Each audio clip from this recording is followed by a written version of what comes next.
Hello and welcome to episode 70 of the NF Show, the E3 2015 Super Show. That's right, it's E3 time, the best time of year for gamers. And I'm your host for this NF Show, Evan Campbell. With me, as always, is the ever lovely Noah Ward. Hello, everybody. I've been looking forward to this show all year. Yeah, this is always one of our favorite podcasts to do, the E3 show. And no, I wish I knew how many E3 podcasts we've done together, but it's Oh, got to be goodness. around 4 or 5. And we did one at E3 back in 2010. I think that was probably our first. Yeah, I think you're right, actually. At least four or five, probably more, because I think we might have talked about it the year before or two, maybe 2 years before your overseas trip. But yeah, we've been doing this for a while, but we always look forward to it. Always, even if it's a Wii music kind of year. Yeah, and we didn't mean to do this, but you're kind of the dark side with your shirt, and I'm the light side over here. Do you think that's how impressions are going to go of this digital media event we're about to talk about? Uh, I don't think this may be entirely accurate. Our color choice, our coincidental color choice. But we shall see. I wonder what listeners and watchers are thinking out there in the audience when they see us like this. Yeah, this is entirely unintentional, but almost too perfect. Yeah, and we have a lot to talk about. It's not only Nintendo's digital event, but we also have the Super Smash Brothers presentation that happened on Sunday, as well as the Nintendo World Championships. And then after the digital event, President Satoru Iwata had quite the intriguing tweet that he sent out on the Nintendo Japan Twitter account. And then we'll wrap it up with, you know what? Some of the stuff that didn't make it to E3 or we didn't hear about, Yeah. which was surprising. And then we do have some comments. We're going to have all the comments where people remarked about the digital event or talked about E3. So we Mm-hmm. have that too. So we've got just a huge show ahead of us, and it's going to be so much fun. So let's get right into it, Noah. Let's start with the Super Smash Brothers incoming content show. Yeah. This was pretty cool because we knew that Lucas was coming. We were hoping for even more. And this also set this tone for us that, geez, if Smash Brothers new content is being shelved to its own thing, first of all, there must be more exciting things in there than we can predict. And that means that Nintendo's digital media event is going to have even more cool stuff in it because there wasn't enough time to fit all this new Smash Brothers content. And in general, I think a lot of people were very impressed and happy with what they got out of this special mini direct that happened on Sunday. Yeah, it was really cool. One of the bummers for Nintendo, and I'm sure for Sakurai, the Super Smash Bros. Creator, is a lot of this stuff leaks Saturday. We Yeah. all found out that Ryu and Roy were coming. And if you're wondering who Roy, it's not Noah's favorite Roy from the I wish. Super Mario Brothers series. Instead, it's the Fire Emblem sword wielding Roy, who hasn't been seen, I believe, since Melee. Yeah, I think you're right. Yet another Fire Emblem character to add to the fold. You can tell that there are some people that are connected to Fire Emblem that have worked on Smash Brothers. And I'm kind of two minds of it. On the one hand, shoot, I remember the first Smash Brothers games that included Fire Emblem. And Fire Emblem, I don't think any of the Fire Emblem games had come out before then. And I remember talking or writing about it back then, saying, well, I wonder if this means that Fire Emblem games are finally going to come out overseas. And of course they did. And Fire Emblem is definitely a huge, important franchise to Nintendo, especially in Japan, and much more so now overseas, since over the years we've seen more Fire Emblem games. But is the franchise overrepresented in Smash Brothers? I'm not sure. This Fire Emblem is a game that is about combat and fighting, and there are definitely people connected to Fire Emblem working on Smash Brothers. And I don't know. It's a great franchise. I'm not a super fan of it. I don't think there are many super fans of it. There are as many super fans of Fire Emblem uh, outside of Japan as there are in Japan. So this could be more Japan fan service. The way that I kind of rationalized it was I think of a fighter game like Soul Calibur, which is all about fighting with weapons. Weapons totally make sense. There's basically trifecta of 3 different types of fighters in Smash Brothers. You have the brawler, the sword fighter, and then the blaster, as represented by the Mii fighters. And so there's definitely room to have a whole bunch of characters, even if they're from the same game franchise, that all wield a sword in this case. And Roy fills out a different type of Fire Emblem character in terms of proximity and strength of attack. So I'm sure a lot of people are happy about it. I'm looking for more weird, crazy, out of left field additions like Ryu. So I'm glad that we got a little bit of both. Yeah, and Ryu was someone that had been rumored for some time. There have been files found within the game and everything, but it was really cool to see the Street Fighter character come to Super Smash Brothers for 3DS and Wii U. Plus, he comes packaged with his own stage based on Street Fighter 2. And then there were other stages announced too. There's the free Miiverse stage for the Wii U game, as well as, this one's really cool, the return of Kirby 64's Dreamland, which was last seen in Melee and is a fan favorite. Yeah, and also something that was just kind of, I think, briefly shown quickly was the original Hyrule Castle stage from the original Nintendo 64 Smash Brothers, which was definitely one of my favorite stages for back in the 90s. I loved it. So it's kind of cool to see these old classic 64 stages coming back. They bring back some nostalgic memories for me for sure. Yeah, and then Mii Fighter costumes on top of that. And talk about fan service here. Not only did we get Splatoon outfits, we got Mega Man EXE and Mega Man Zero, as well as Tekken outfits. And the one I saw a lot of people get really excited about were the Virtua Fighter Mii outfits. That was a really fun, surprising development to see that Nintendo wasn't only just working with Capcom to get Ryu in, but also reaching out to other third-party developers such as Namco to get their big fighting games represented, even if it is in costumes and not full-on characters. It's pretty neat to see Smash Brothers become even more of a melting pot of all these great franchises. Yeah. And if that wasn't enough for you, it was confirmed. Once again, we knew this, but there are more amiibo on the way, and that every fighter in Super Smash Brothers will get an amiibo eventually, including the new DLC characters of Lucas, Mewtwo, Roy, and Ryu, which Ryu is going to be highly sought after. I'm really curious how that goes. Yeah. But we got our newest wave of characters, and I know Noah's excited about a couple of these, including Mr. Game & Watch, Rob the robot, Duck Hunt, Falco, and then 3 Mii fighters, which was pretty interesting. And they'll be launching alongside existing known figures such as Zero Suit Samus and Ganondorf. I am so stoked for that Game & Watch amiibo. I know that one is going to be snapped up. I hope they make a lot of it, just because it comes with 4 different poses of Mr. Game & Watch, and you can interchange which type of Game & Watch figure is there.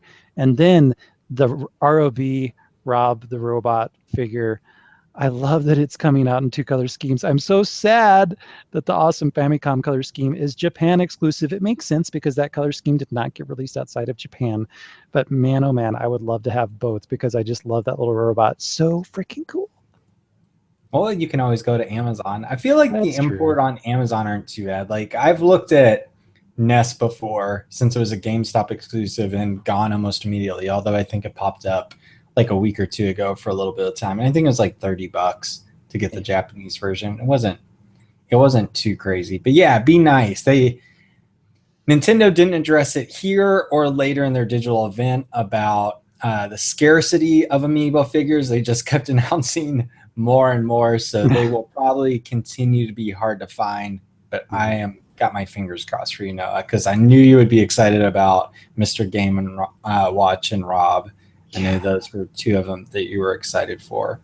Overall, I thought that this Smash event was a great way for Nintendo to kick off the E3 week, and everything we're talking about is already available in the game, which is always just a great surprise that's become more prevalent over the years, where I think people announce something, they're like, guess what? You can try it out right now, or you can download it right now on your Wii U and 3DS console. That was really cool. I guess the one surprising thing was just the fact that we predicted we'd get to hear about how the fan ballot and everything's going, or maybe more characters farther out, and that didn't happen to be the case. Yeah, that was definitely something we were all hoping for, looking forward to. I can only imagine they are sorting through thousands, if not millions, of votes and trying to do the best of combining, okay, what is the popular vote demand? What do we have the resources to do? What is going to actually sell? What's going to be worthwhile? What's actually going to contribute to the diversity and the fun of the existing roster? I think they're going to be extremely selective, but my fingers are crossed for some incredible out there choices, much like Duck Hunt as another example of a weird fighter that I just loved because it's so left field. Yeah, and while we may be a little, I wouldn't even say upset. We were wondering why we didn't get to hear about future out characters. At the same time, I don't think we expected three characters all to drop at the same time. Yeah, We that was a just expected Lucas, yeah, to launch on Sunday. So Sakurai just continues to be so good at presentation, so good at delivering the goods, so good at just showmanship and everything. Mm-hmm. Uh, just throughout the trailers, and I get that Sakurai probably doesn't do all this. He's got some great people around him, but just anything Smash related just feels like it's so well done time and again. The trailers are always fantastic. I mean, that Ryu poster art for Smash Brothers that was inspired by the original Street Fighter 2 So art was cool. just like, I'm not even a Loved huge it. Street Fighter fan, and I no, I don't know about you, but I was like, this is I would love to have that. Yeah, I totally thought that too. I wanted to pause and stop and just look at the artwork. I'm a huge fan of video game inspired art. I mean, I freak out even over box arts if you saw on my Twitter earlier today. So I thought that was really neat. And I got to hand it to Mr. Sakurai that he is that he endures all of these leaks. I mean, unfortunately for Smash Brothers, so many things have been leaked for this set of games in terms of new content and stuff like that. And he still puts on such a great show. And that says a lot about how, even though he's very emotionally attached to and close to his baby, this game franchise of his, he still doesn't let him get him down and still gives us a really great show. Yeah, and I think it's a great foreshadowing to talk about. I think over the past few years, Nintendo has had a bumpy ride with messaging and showmanship and everything, even when they have Mm-hmm. some good products, and we'll talk about that later. And Sakurai just does, I mean, he's got one of the most awesome products that he created in Super Smash Brothers and games and everything, but Yeah. you wonder if you got to start getting Sakurai involved with Nintendo's greater marketing and messaging schemes, because he does such a fantastic job. And I feel like we've just seen Nintendo falter so much. You could argue even over the past half decade and everything, but Yeah. we'll get we'll get into that more later. Next up is the Nintendo World Championships that happen later on Sunday. And no, I got to ask, did you end up watching this? Because I watched most of it and had a really good time. I wish that I did. I was actually out of town on a vacation that I mistakenly planned for this last weekend. It was a mistake in terms of timing. It was a really fantastic vacation. I had a great time, but it overlapped with so many other things, including this. Well, actually, I couldn't have known. I didn't know when I planned this that there was going to be Nintendo World Yeah. Championships. I couldn't watch it. But what I have watched is all these additional little snippets and highlight reels and things that Nintendo has posted, fortunately, over on its YouTube channel. And man, it just makes me wish that I was there. I loved the selection of games that were used for the challenges. I loved the way that they handled people who got eliminated had a chance to come back and be underdogs.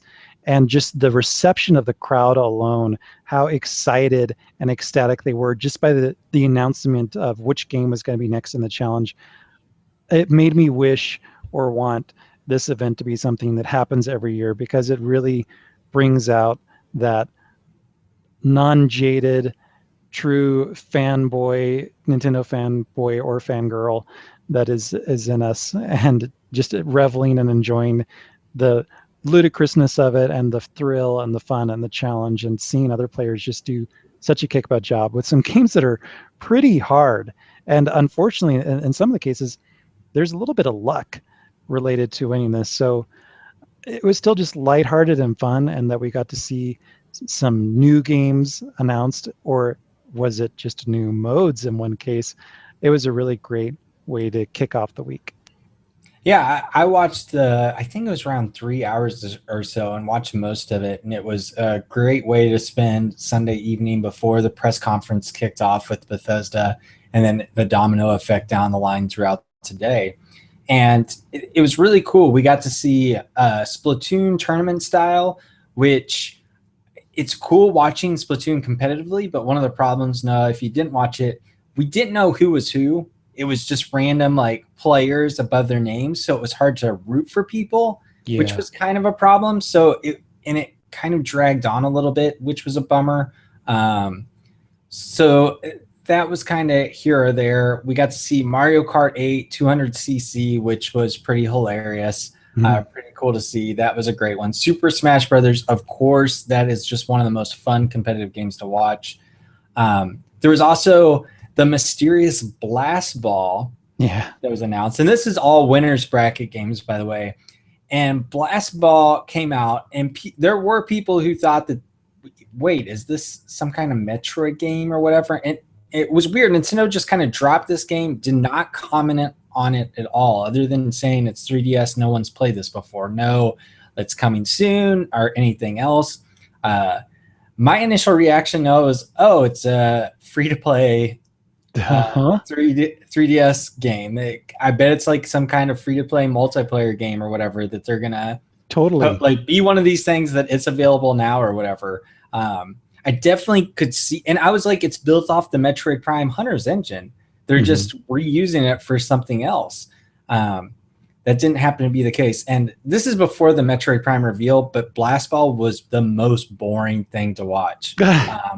It was 5-minute matches. I watched it with my wife, and my wife really enjoyed this. She games a little bit, but we both were just like, you know what, this game may be fun, but it is just terrible for watching other people play. It's kind of slow, and it doesn't come across, I guess, the strategy or whatever, and probably because no one had ever played this before, but it was not a great first impression.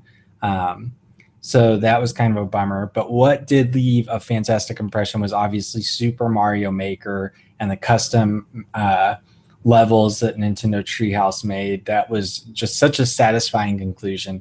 And this is on top of the NES classics that were used in the kind of elimination modes for someone to jump back in, like you were saying, Noah. Legend of Zelda, Super Metroid, and Balloon Fight. And once again, Super Metroid speedrunning is just so awesome to watch. Oh It my was goodness, awesome. yeah. It was awesome here, but if you have never watched it before, I recommend you go to whenever they do the speedrunning events. There have been 4-way races with Super Metroid, and some of them are just so exciting where they literally come down, they're beating the whole game. They didn't do this for that, but they play the whole game, and it comes within seconds of who finishes first. Yeah. That takes such skill and focus and knowledge. It's really an impressive sport all of its own. Yeah, and this was all a really good time. And I guess one thing we should mention is the fact that Reggie made a surprise appearance to take on a Kirby fighter in Super Smash Bros., a professional Kirby fighter known as Hungry Box, because Reggie apparently made a threat and said he was going to kick his ass last year after the Super Smash Brothers tournament. And I don't know if did you see the highlight for this? No, because that wasn't the Yeah. case. Yeah, I think it was he was playing. I think Reggie was playing as Ryu, and wasn't Hungrybox playing as Jigglypuff, which Or is kind of Jigglypuff. Yes, I said Kirby. My of mistake. all Yeah, the characters to get whooped at. Playing, this is one of the reasons I love playing as Jigglypuff. Why I wanted the Jigglypuff amiibo. It's such a great trolling character. Even if you don't win, just casting sleep over and over and over and over and doing that little me me me me me. I just love it. It's totally fun. And to see someone who's actually skillful at it, whooping the Nintendo of America president of all people is just hilarious. So yeah, it was great. yeah, it was a really fun moment and just a really genuine moment that looks like a lot of fun. Both of them were good sports. There was some playful banter between the both of them and everything. But yeah, Reggie did not come close. It looked pretty rough. He was playing a brand new character, to be fair, but quite a few jumped to his deaths or whatever. It was pretty hilarious there. Um, And then ultimately, the winner of the entire event was John Numbers, who was actually a Best Buy qualifier. He beat Cosmo Wright, which we may have talked about on the show before, as a Legend of Zelda speedrunner who's pretty well known. Yeah, it was definitely down to the wire, and watching them try to figure out the devilishly plotted level that Nintendo Treehouse had put together, where it was always not what it seemed. You weren't supposed to just run from left to right. There might have been some backtracking. There might be some secret paths, and just the ridiculousness of monsters stacked on top of each other and just rows of fireball bars spinning around. It was just ridiculously fun to look at and watch these super qualified, skillful gamers try to figure it out. That was exactly what I dreamed and wanted from this Nintendo World Championship, because I think back to the Wizard movie where inexplicably and completely unlikely, this kid playing Super Mario Brothers 3 just happens to figure out, well, if I squat on the white block here in the Super Mario Brothers 3 level, I all of a sudden go behind the background and I find this warp whistle and there's the odds of that happening in a competition are just so low because it's such a weird Easter egg. But this was like that. It was in the spirit of it, that you think you're just going to run from left to right and try to dodge all these ridiculous obstacles, but there's a hidden path that you have to go, and it requires a lot of skill and timing to get into. I loved it. Yeah, it was really cool. I think it sold Super Mario Maker really well. The game just looks fantastic, and it's zanier than I think we could have even predicted. Yes. The creative minds at Nintendo Treehouse did such a great job creating these 4 devious stages, or devilish stages that were just tough to beat. And like you said, it was fun to see them kind of find their way around these side-scrolling stages and everything. Mm-hmm. Now, before we move on to the main event, I'm sure there's something you all are screaming about that was announced that was really cool at the Nintendo World Championships as well, and that was Earthbound Beginnings, which I predicted we'd see some kind of Mother 3 announcement. I did not predict them to go back to the first NES version. Yeah, what an incredible surprise that came out of nowhere. There have been reasonable reasons to expect we'll never see any of the other Mother games because it takes a lot of time to localize it. This is an obscure RPG. Granted, it has a huge fan base. It's got a cult following, but is that enough to justify the manpower and the time needed to go through this huge script and come up with dialogue that fits within these tiny text boxes, and it's super short but still quirky and funny like you would expect from an Earthbound game? And yet it happened. Of all the things, people hadn't been asking for this. It's always been Mother 3, Mother 3, Mother 3, not talking about the original, the origin story. And finally, unexpectedly, that's coming overseas, and it was quite a treat. I would love to hear what people out in the audience think about this who are huge fans of the original Earthbound, if they are just totally locked onto this, going to power through it, or just what was their initial reaction. It was a Mother 3, and what does that mean? If we're getting this Earthbound Beginnings, does that mean we're much more likely to see Mother 3 or the third Earthbound game actually also get localized? It may depend on how well this game is received. Oh, I think we're going to get Mother 3. And one of the reasons we're getting Earthbound Beginnings, if you don't know about it, definitely look up the backstory but behind Earthbound Zero. But this game was fully finished and done, sort of like a Star Fox 2 situation for NES, but it was done so late in the NES's life cycle that Nintendo decided to shelve it and not produce it, and then eventually obviously went on to do Earthbound for Super Nintendo and everything. So, and by the sounds of everything, because this is another one of those nice surprises where you can download it now on your Wii U Virtual Console if you haven't already. It sounds like this is the original localization from, I believe it's like 1991, 1992 or whatever.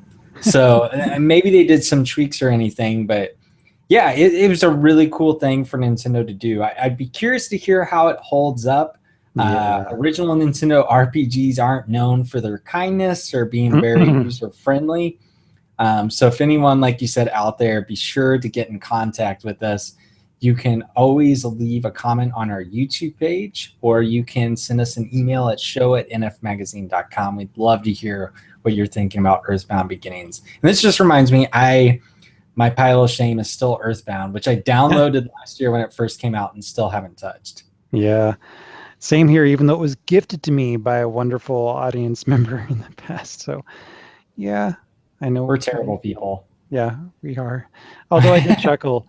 Classic Earthbound, one of the screens shown in the trailer is like, a hippie is approaching, and this is an enemy, a hippie. Just totally summed up in just a glimpse the weird sense of humor that the Earthbound games have. So I'm sure it's going to be delightful for some people, at least the ones that have the moxie to trudge or power through, grind through one of those hard NES RPGs, which is the first type of RPG that I cut my teeth on. And just now when I think about that, I don't know if I could do it now as an old man, but as a kid, yeah, I could, no problem. It's really cool. Mother 3, hopefully it'll be on the way eventually. I'm going to go ahead and predict we'll see it next year, announced for localization. Hopefully by that time I will have finished Earthbound. It's hard for me. I associate it with watching my brother play when I was a little kid. Yeah. Maybe some part of me just like wants to leave it in that pristine that beautiful shape. Memory in the past. Yeah, that second, like, experience it secondhand and everything. Now let's move on to the E3 digital media event. This is Nintendo's third time doing a recorded segment instead of a traditional press conference. And it all started with puppets, which I don't think anyone expected to see. And these weren't just like hand puppets or anything. These were really well-crafted puppets. I mean, I feel like they looked like something that you could see with Jim Henson's company or anything like that. And if you're wondering, we got to see Puppet Iwata, Puppet Miyamoto, and Puppet Reggie. And they all got like little entrances and everything that I thought were hilarious and really well done. Probably one of the highlights of the show, honestly. I just thought it was so creative and fun. No, I noticed that on Twitter and everything, you did not feel the same here. Well, I have to agree with you. The initial intro with the puppets was cool. Seeing Iwata and then him going over to Reggie's office and Reggie Puppet is doing push-ups or whatever, and then opening the door to Miyamoto's, and it's this ridiculous children's playground of Mario paraphernalia, and then he pops up out of nowhere. That stuff was really hilarious, and then the moment where they start transforming into Star Fox characters was weird, but okay. But then it just kind of went downhill. It's like that initial concept was awesome, but the cheesy little segments that went on further and further, they just got more and more irksome, and it kind of spoke to something, a belief of mine, that a lot of people mistakenly think that if you do something with puppets, it's automatically funny. Kind of like the idea of clowns in a circus. They're clowns, therefore they're funny and charming. But you really have to have great material that moves it, that ties it together, moves it forward. And after that initial shtick wore off, it just became shtick, and it just wasn't funny, especially since it started out relating to the event and actually providing an introduction to the next game, and then just random moments of the puppets dancing around with their mouths open. It's just like, this is stupid. Can we just move on? And it made me kind of long for last year's presentation. I thought that the little shticky moments there worked better. They were better written, and while they weren't all as cohesively related, I liked them far more than the ongoing return of the puppets over and over. I guess that's why I'm wearing the white shirt. I'm a part of the light side here. For now. I really enjoyed the puppets. I can definitely see where you're coming from. It was just so out there, and it was, classic Nintendo. The unexpected is what they brought to definitely. Definitely. And I was just so appreciative of that. And those intros, not only doing push-ups, but doing like Nintendo 61, Nintendo 62. Yeah. I got a genuine laugh out of me. There are a lot of times I can just like smile at something, but I actually got some chuckles out of that. So well done to them there.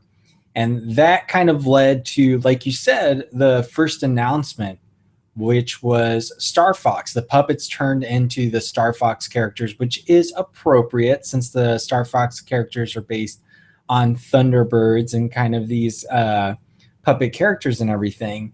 And Star Fox now has a new name and a new developer. It's Star Fox Zero for Wii U.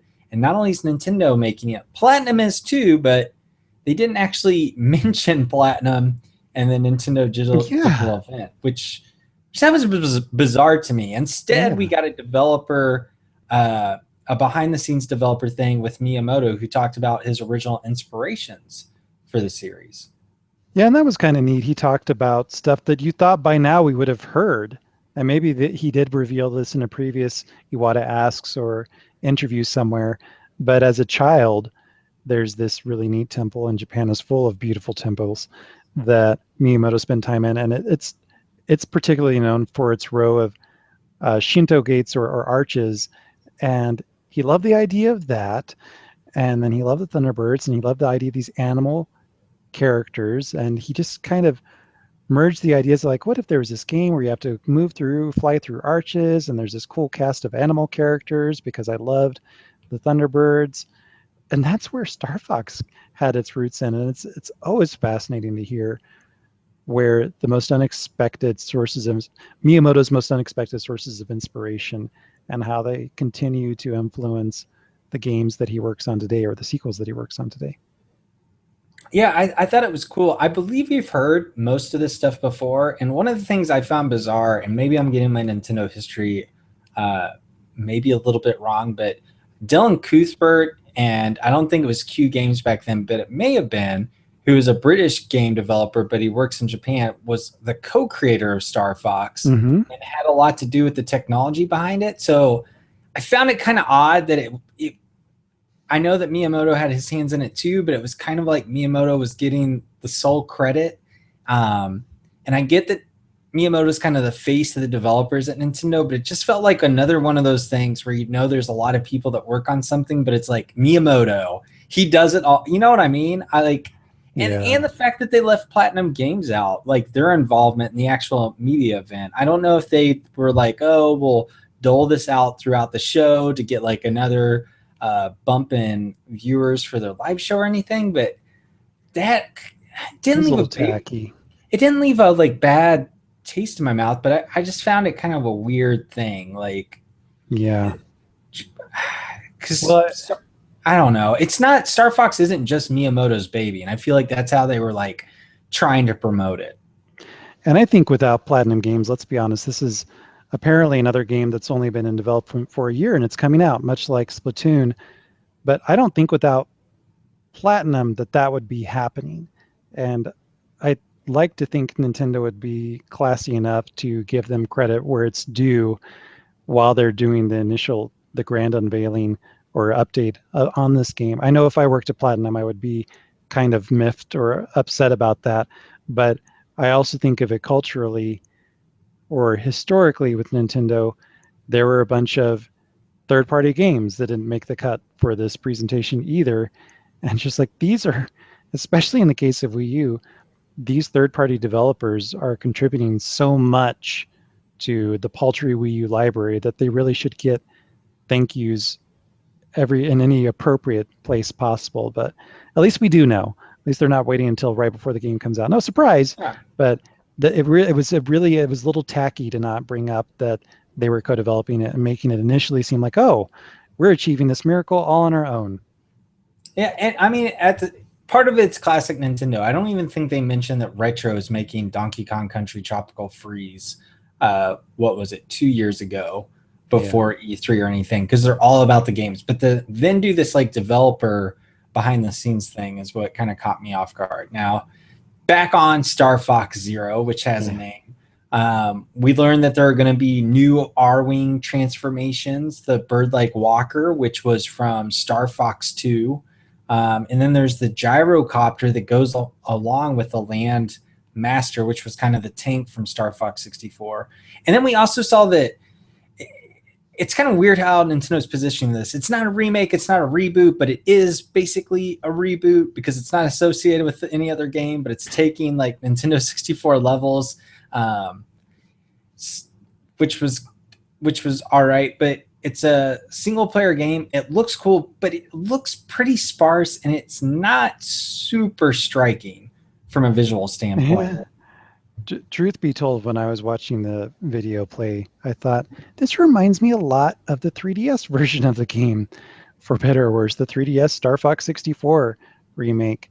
And there was a later explanatory comment made that I think it was by Miyamoto, who said, we didn't get too elaborate with the graphics because not only do we want 60 frames per second, but we're reproducing or showing the game from two different angles, Hmm. both on the television screen and on the gamepad. And that's probably dividing the Wii U's horsepower significantly. I don't know if it's in half or not, but probably two different views of the same game. And so trying to keep it super smooth and fast and also show it from two different angles probably taxes the Wii U considerably. And so you don't get as beautiful of a game as you might hope.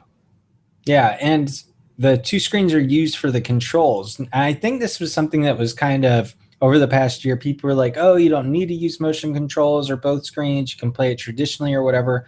That doesn't seem to be the case. You have to use both screens here on this game at Yeah. all time. There's no way to just project everything up on the TV, and you're going to be switching back and forth throughout the game.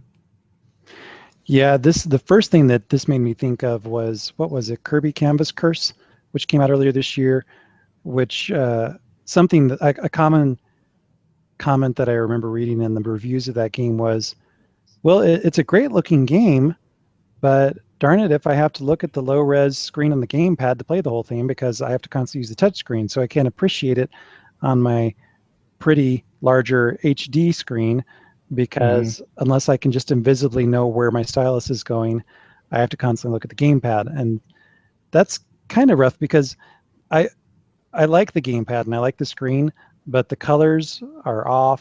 It's not HD. Muted. It's kind of blurry, kind of squishy.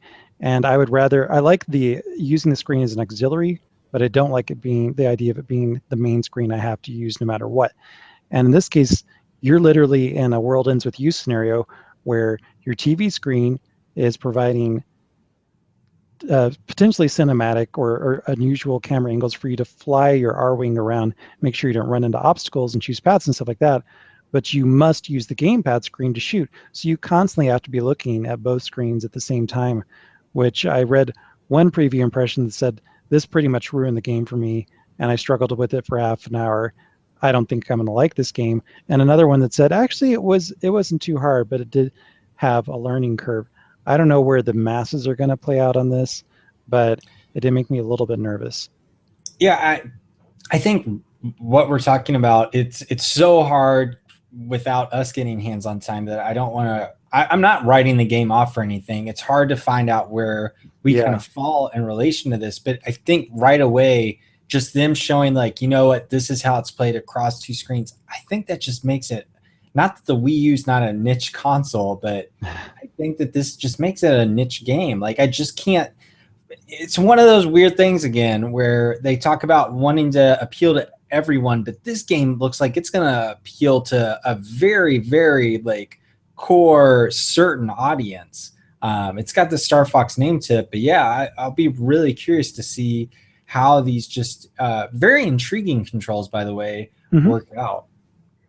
Yeah, I want to be optimistic because honestly, as much as I like the Star Fox franchise, I kind of skipped the games that happened on GameCube and also You're the not alone. DS and the Game Boy Advance. And I wanted to. It was like, these are being developed by third parties. They're weird hybrid spin-off versions of Star Fox. They're not real, true Star Fox games. And when I was watching the video and the trailer for this, I'm like, yes, I love these new features. It looks just like a classic Star Fox game.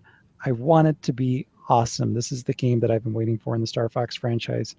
And I want to feel good about my gamer skills. I like to think that I could handle the dual screen controls.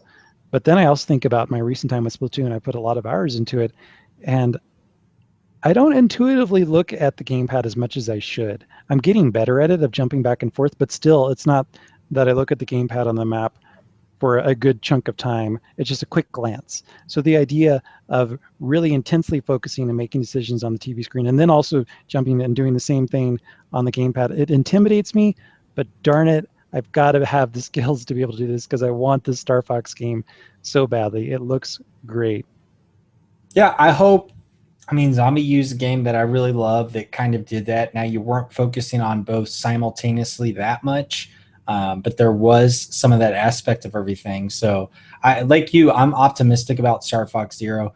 It's not exactly what I would imagine with like a big bombastic uh, console game. And part of that is Nintendo revealed basically today that there are no plans for online multiplayer. At least that's not in the cards yet, because they're focused on this being a single player affair. Mm-hmm. Now, there will be local co-op where you kind of split the TV and gamepad duties, but um, I just, when we've talked about Star Fox in the past years about it returning and what it would take to be a console game, and I know that this is not Nintendo's bread and butter at all, but I just expected not even necessarily like awesome 30-person space battles where it's like teams of 16 on 6 or 8 on 8 or 8 and stuff, and you're just like going back. That'd be really cool.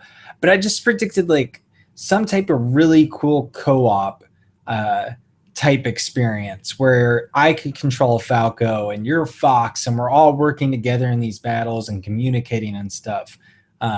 I love Star Fox 64 and I love that single player experience, but it's just when you think about the possibilities with Star Fox, I feel like it could go in so many different directions.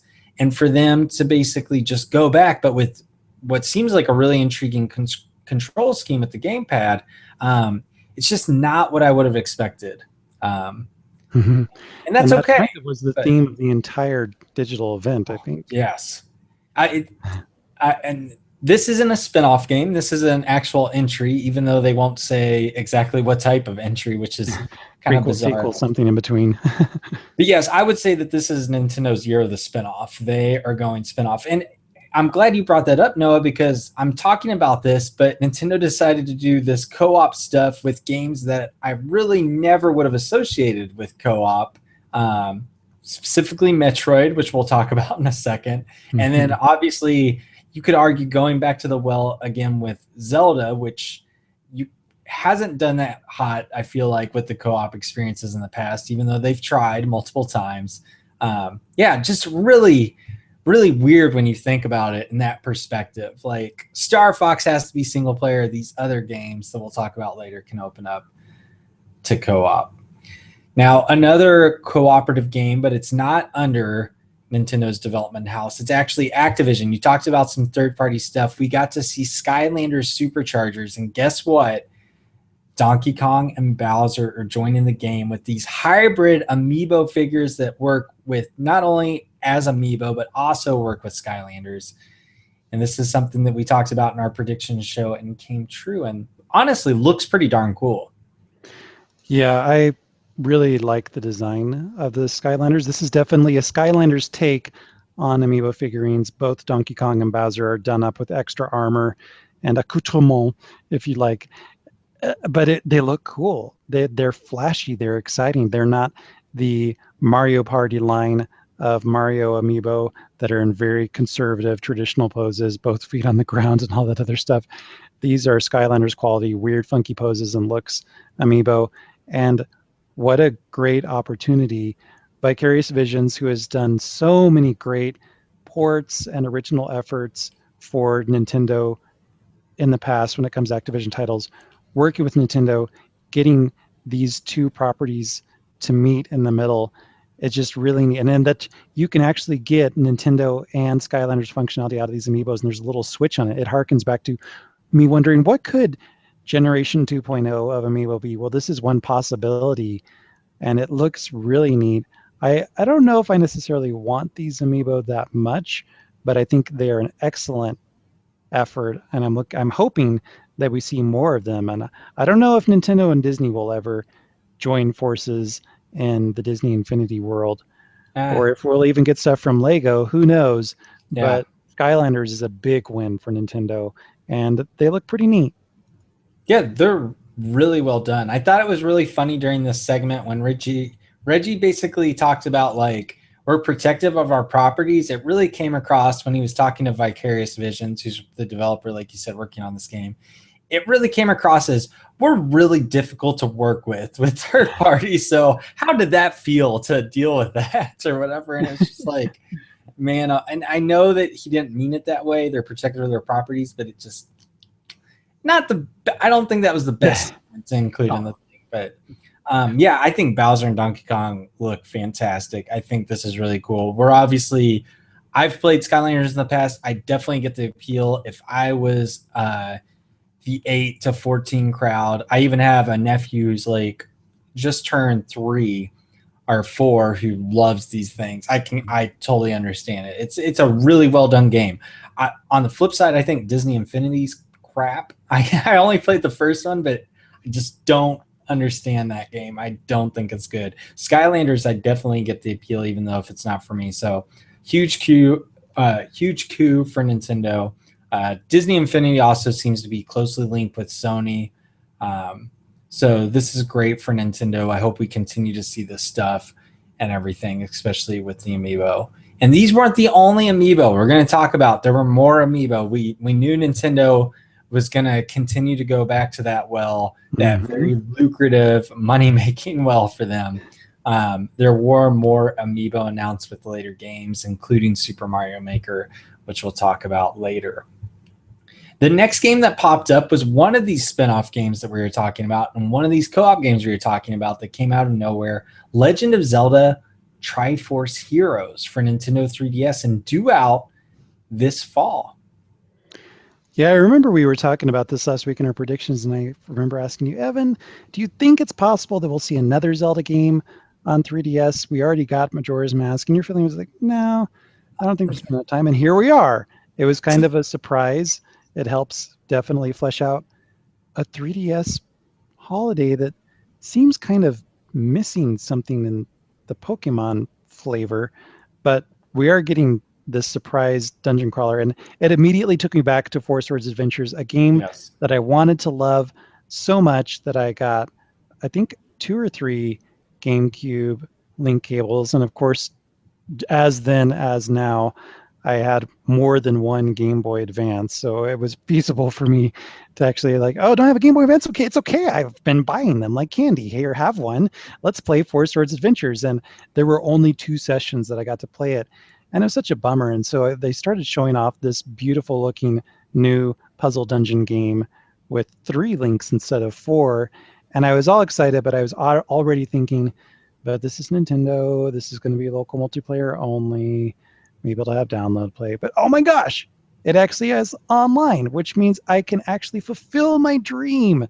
I was so happy to hear people on Twitter or see people on Twitter tweet to me like, I will totally play this game with you online. So I'm looking forward to it. I don't know how deep or how long it's going to be, how complex of a game, but I've been craving playing a Zelda dungeon puzzle game with friends since the GameCube years. And online finally allows me to do it. I'm looking forward to this one. Yeah. Well, to go back, to be fair, when you said a new Zelda game, I definitely wasn't expecting a spin-off game where you dress Link up to get new RPG attributes, whether it's like lucky if you get hit, you don't take damage or anything like that. This was definitely out of left field. Yes, we have seen Four Sword Adventures, but I don't think we expect to see Triforce Heroes. Makes sense. Nintendo's reusing Link Between Worlds game engine and everything. Looks very reminiscent. But instead of 4 people, there's only 3. So no, maybe we can play with Lucas sometime to complete the Triforce. And obviously, if any of you lovely viewers and listeners out there, it is really cool that it is online, because otherwise I was like you. I mean, I did the same thing with Hyrule Warriors. It's just like, you know what? I'm never going to have someone over. This is never going to happen. I need online. It's great that it's coming so soon. And you talked about something that this kind of also starts to show a trend. This digital media event had much more of a 3DS presence than we thought, and compared to last year. And that for Wii U owners, that may not be the best thing. For 3DS people, that was a really good thing. And you talked about the lineup this year. So Zelda basically is joining. There's no Pokemon, but there is Yokoi Watch, Chibi Robo, which we learned about last year at the mini direct that just hit. Lots of interesting games coming for the 3DS later this year, and this kind of gave a a heavy hitter, which I believe is probably going to show up on that Friday before, or that Friday before Black Friday and Thanksgiving and everything here in North America. It's a big Zelda game. And I'll be really curious, are there different game modes?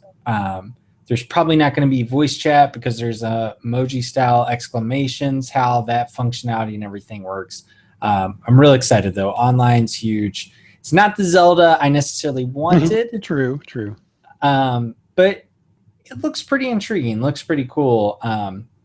So yeah, we'll see how that goes. And that wasn't the only Zelda. This was a game that actually Koei Tecmo put up on their YouTube, Japanese YouTube account a few days ago, and that is Hyrule Warriors Legends. Yes, Hyrule Warriors is going from Wii U to the 3DS getting a port. Now, no, we talked about 3DS would get more ports. I don't think we had it ever expected it to be Hyrule Warriors. Yeah, who would have thought the 3DS would be playing Wii U games? We would talk about the virtual console like, wow, maybe now that we're in this generation of handheld devices, if we go back 2 consoles, maybe we'll see GameCube games in the virtual console, or maybe Wii games if we're lucky. No, we're getting a Wii U game. Granted, it's downscaled and stuff. And I mean, Xenoblade Chronicles, that was already a huge, like, how on earth did they pull that off on the 3DS? But this game as well. And it's also going to be coming with new exclusive content that wasn't included in the original Hyrule Warriors. Now, something that does kind of surprise me about this, given that it is essentially an enhanced port, enhanced in terms of content, downgraded in terms of graphics. There is some exclusive Wind Waker content and I think some new gameplay functionality, but apparently it's not coming out until 2016, meaning, of course, this is a recent decision business-wise, development-wise. I think it says a lot about the sleeper success of Hyrule Warriors. I couldn't have predicted that it was going to be as popular as it was going to be, let alone popular enough to justify this quick port onto 3DS, but it's a ways out still for us. And I would have thought that a port might have come out sooner because Hyrule Warriors came out August last year. August, yeah, the summer of last year. So if this was in the cooking for a while and they're just downgrading stuff, now maybe that new content takes a lot of effort. I can't know. But while we did see a lot of 3DS content, I was surprised how much of it is 2016, and this is one of those titles. Yeah, well, you should be excited about your new 3DS XL because you're kind of worried that it wouldn't last. It sounds like there's going to be plenty of content for that. Totally. Yes, Wind Waker characters are in this, though I think if you do own the Wii U version of Hyrule Warriors, you can then kind of unlock it through the 3DS version, and the swapping between characters. I've not played Hyrule Warriors, but that seems to be the new functionality that people are really excited about. On the touchscreen, you can just tap them and take control of that character in the battlefields.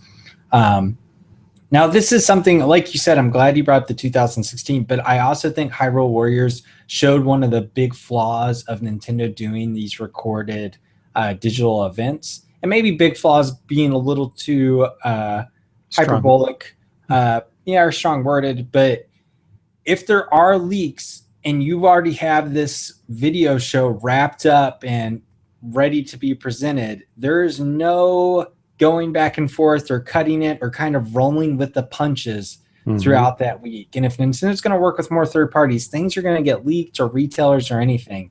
So it's not like a lot of the show was dedicated to this, but it was kind of like one of those weird things where it's like, we've already seen the official trailer, guys, like, come on here. And I mean, this wasn't a leak. This is Koei Tecmo just messing up on YouTube and everything. But I thought it was funny too that Nintendo of America didn't just address it when it happened last week. They just like remained like, this didn't happen. We live in our little box or anything. Business as usual. It's something that I think that they should just realize in the future. Things are, even at Nintendo, things are going to leak. If you're going to do these recorded events, maybe something will have to change or whatever. Just acting like the internet doesn't exist or like things don't get out there is really goofy. Because if you are going to still present, at least you can be playful about it. Like, and one of our best kept secrets, we are bringing this and not dedicate as much time. That's what can happen in a traditional press conference. Here, that didn't necessarily happen. And I think it's something that Nintendo will have to be more forward thinking about in the future if they do continue down this route, which seems to be the case. Now, another spinoff, which once again, this is the third spinoff. Hyrule Warriors is a spinoff that we'd already seen, but we're getting another spinoff for 3DS. And this goes back to my messaging and meeting expectations, Noah. We are getting a new Metroid game.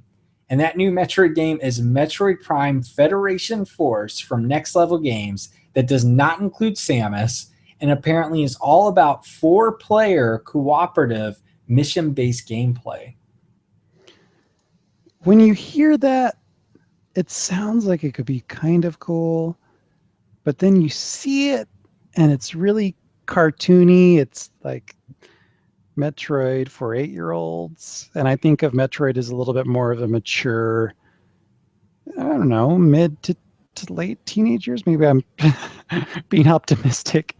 Teen rated game. I suppose it's action friendly, but it just looks really cartoony. I could Looks see like a Saturday morning, yeah, like kids' take on the Metroid series. yeah, and granted, the new hotness in game design is online cooperative gaming. Thanks, I think, in part to the previous generation where we introduced there was more cooperative games that came out in the mainstream, really caught the public's attention. And then, of course, on the PC front, you have MOBAs really drawing, getting a lot of popularity. And so you see console makers trying to replicate this idea of camaraderie and online gaming, team-based gaming with new ideas. So I love that. I almost wonder, was this game kind of like a Dinosaur Planet where Next Level thought, hey, we have this cool multiplayer team game concept, and actually, let's make that a Metroid game. One better, let's make it a Metroid Prime game because those Nintendo fans out there love their Metroid Prime. Maybe it did totally start as Metroid Prime, but the execution is just kind of weird. Whereas, look at Luigi's Mansion Dark Moon, that was very true to its predecessor in terms of its presentation and everything, and it just kind of was weird. And the example, I love this. This on the other hand, this is classic Nintendo surprise and trickery.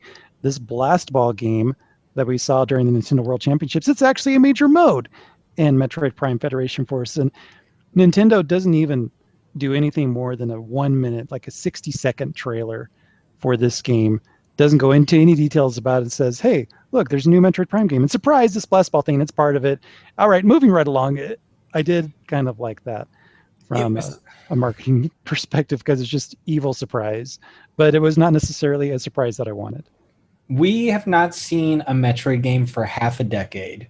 The series is known for atmospheric single-player explorations, and I don't know what they were thinking. Like, I feel bad for Next Level, who's been working on this.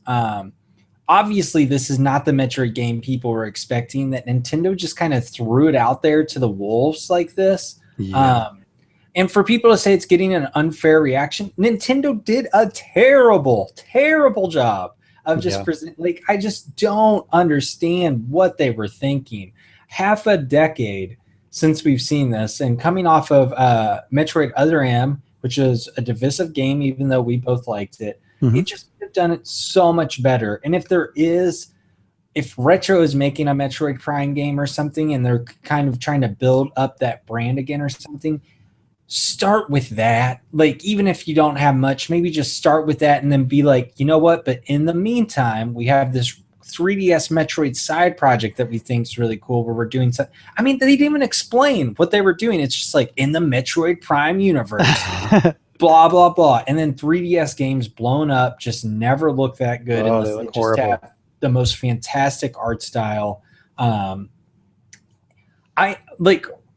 I've been waiting for what Next Level is doing. They did such a fantastic job with Luigi's Moon, or Luigi's Mansion Dark Moon. Luigi's Mansion Dark Moon, that I want to give them the benefit of the doubt. But yeah, this just leaves such a bad taste in your mouth.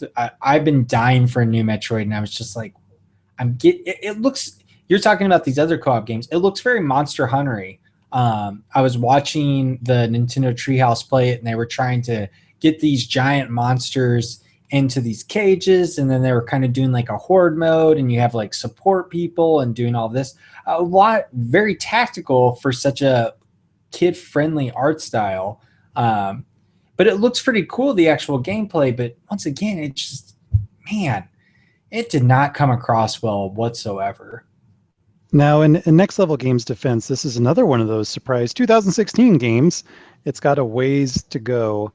A lot can happen between now and then, and Next Level Games definitely has a great reputation and has delivered fantastic gameplay and scenarios. This game could change a lot before we see it actually released. Samus could show up. There could be some kind of single player mode tacked on, much in the way that Splatoon had one. I think they've already. I mean, in the press release, Nintendo said it's spring 2016. I'm pretty sure, Noah, and it's all mission based. There is no mention of like some standalone single player thing. I think you could do single player, but it'd still be this mission based type combat situation and everything. The other thing we don't know is, I don't think they explicitly said it's online, but it has to be online, right? But with this game, with that much tactical options, you're going to have voice chat. So please, yeah. I don't know, because Zelda looks like it's built where you wouldn't necessarily need this. When they were shown on Treehouse, there was a lot of vocal, just a lot of interaction and back and forth. And I need this. You stay in there. You do this. Really curious to see how that all plays out, because I've thought there'd be voice chat in games before. Who knows? But you've been horribly wrong. Metroid Prime, Federation Force, out of nowhere, another spinoff game. Yeah, I'm still kind of shocked and in disbelief. Shame on Nintendo. I will just continue to say that. This just a terrible way to put forward a new Metroid game.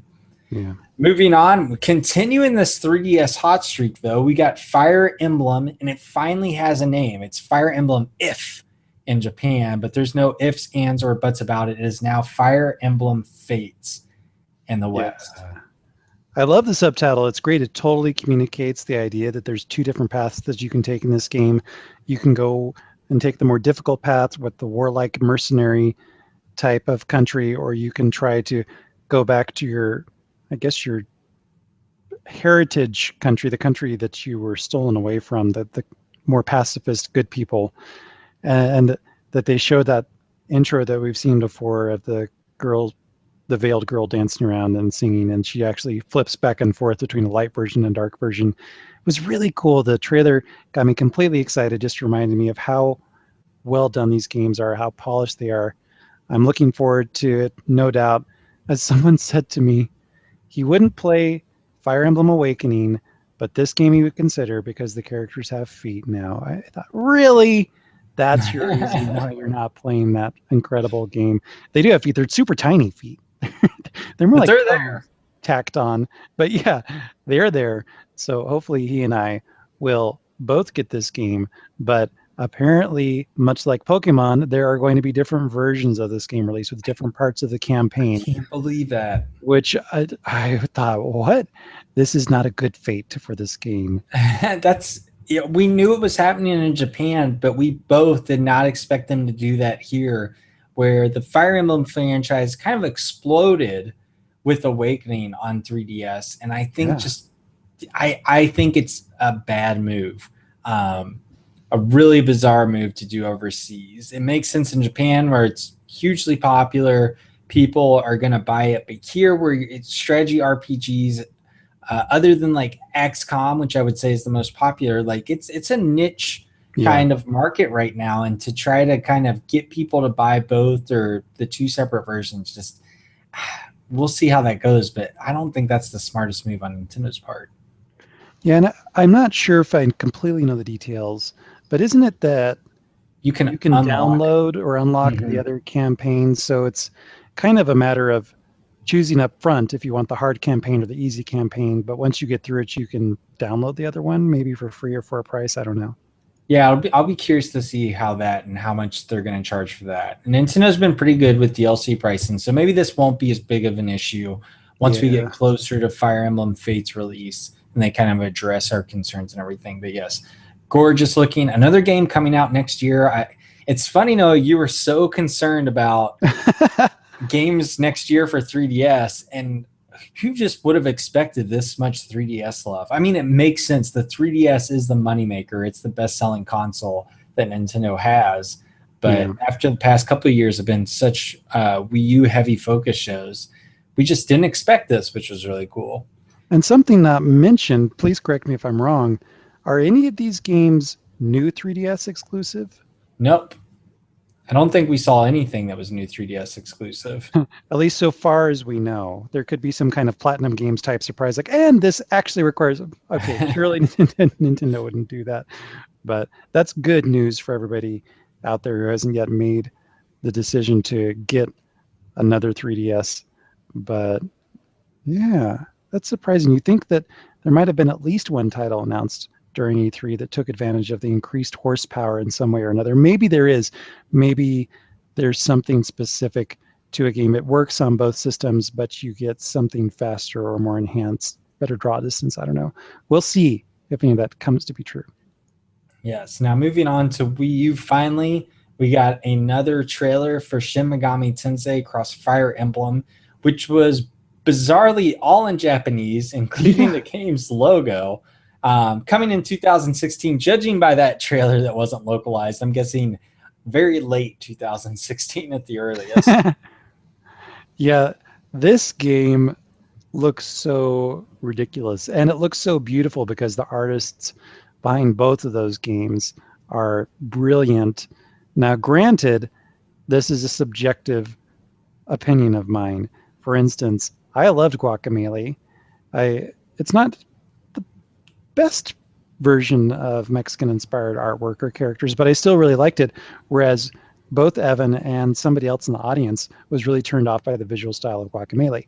So I bring this up because I saw several comments on Twitter just where they were disgusted with the anime stylings of this. And I was thinking, Shin Megami Tensei has always kind of had an anime vibe to its design, and so has Fire Emblem. I don't understand what it is. Maybe it was all the colors and the pop singing, but this game not only is beautiful, but it's really weird. And I think the trailer communicated that it's very, for lack of a better way to describe it, it's very much entrenched with Japanese culture. It's got a J-pop feel to it. It's rainbow colored, all these crazy flowers and everything going on. And that actually does tie in truly to what the game is about. I kind of chuckled when I read Nintendo's official press release, which included the sentence, in the struggle between glamour and darkness, these young heroes rise to face the challenge. Like, the struggle between glamour and darkness? Who is living in the struggle between glamour and darkness, except for like maybe reality TV stars? We are right now. Glamour right here, darkness over there. Come on. No kidding, we totally dressed up. We're advertising the new Fire Emblem SMT game by accident, because much like the characters of this game, we have these aspirations to entertainment careers, and we're fighting against mirages of Nintendo fan hatred. I don't know. But that's what the game is about. We have Fire Emblem characters visiting from some kind of trans-dimensional rift, and both the Fire Emblem characters and the SMT characters, they're entertainers and they're trying to promote their entertainment careers, but they're also known as Mirage Masters, and these dimensional monsters called Mirages. They combine together, and they also juggle their entertainment careers. And so that's why you have these funny music video type stylings in here, is that it's thematically related to the content. So it is so weird and so out there. That's totally a motivator for me, because Noah likes weird games. I don't get all of them, but I'm instantly attracted to them. So I'm looking forward to it. I'm just bummed out we have to wait even longer for this. But not kind of surprising. It's a big game, but we've known about it for a while. We've only just January 2013, so it's going to be 3+ years until after it comes out. Yeah. What's your vibe on this glamorous game, Evan? I have no idea what was going on in that trailer, and I loved every single moment of it.